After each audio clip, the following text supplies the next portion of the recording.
दुनिया,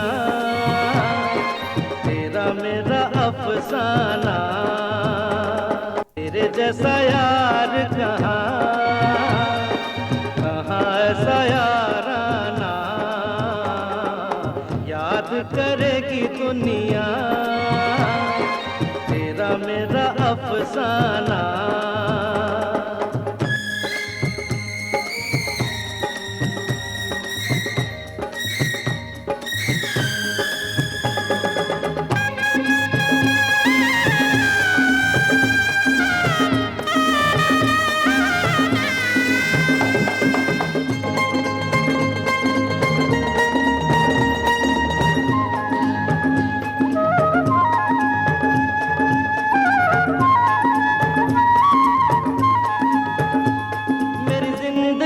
सवारी मुझको गले लगा के बैठा दिया फलक पे, मुझे खाक से उठा के।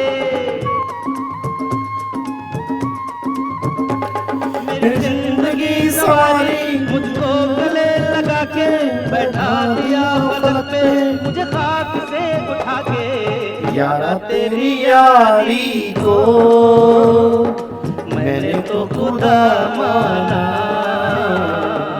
याद करेगी दुनिया, तेरा मेरा अफसाना।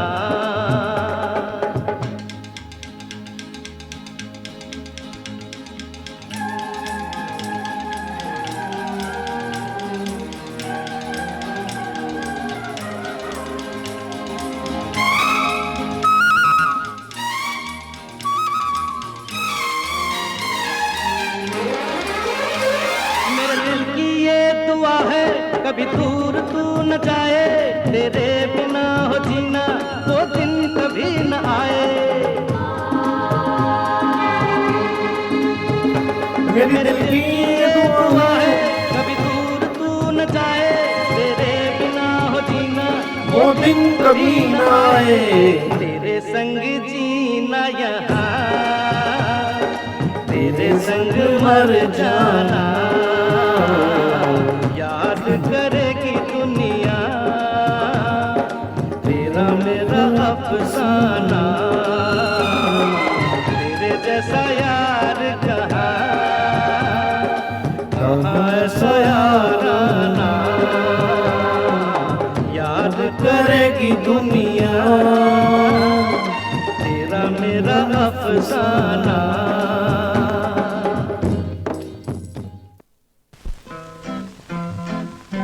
Hello hello hello hello hello hello hello hello hello hello hello hello hello. सात समुंदर पार से गुड़ियों के बाजार से, सात समुंदर पार से गुड़ियों के बाजार से, अच्छी सी गुड़िया लाना, गुड़िया चाहे ना लाना, पापा जल्दी आ जाना, पापा जल्दी आ जाना।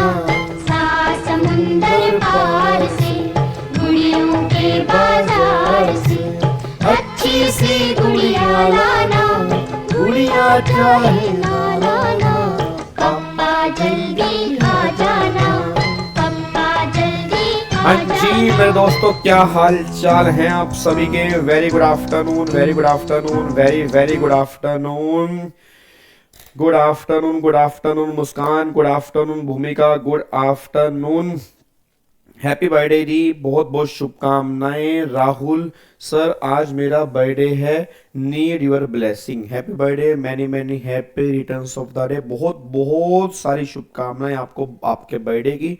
आप तंदुरुस्त रहें, चुस्त रहें, हंसते रहें, जगमगाते रहें, अपने पेरेंट्स को आप प्राउड फील कराएं और आपकी उम्र बहुत लंबी हो, पूरा संसार खत्म हो जाए, आप अकेले यहीं पर घूमते रहें। और बताओ क्या चाहते हो? हाँ जी, डन, चलो बहुत बढ़िया जी, वेरी गुड सर जी। वॉइस अजीब आ रही है, वॉइस सही नहीं आ रही क्या? वॉइस क्लियर नहीं आ रही आपको? Hello hello hello hello hello hello hello hello, एक मिनट यार, वॉइस में क्या दिक्कत आ रही है अब?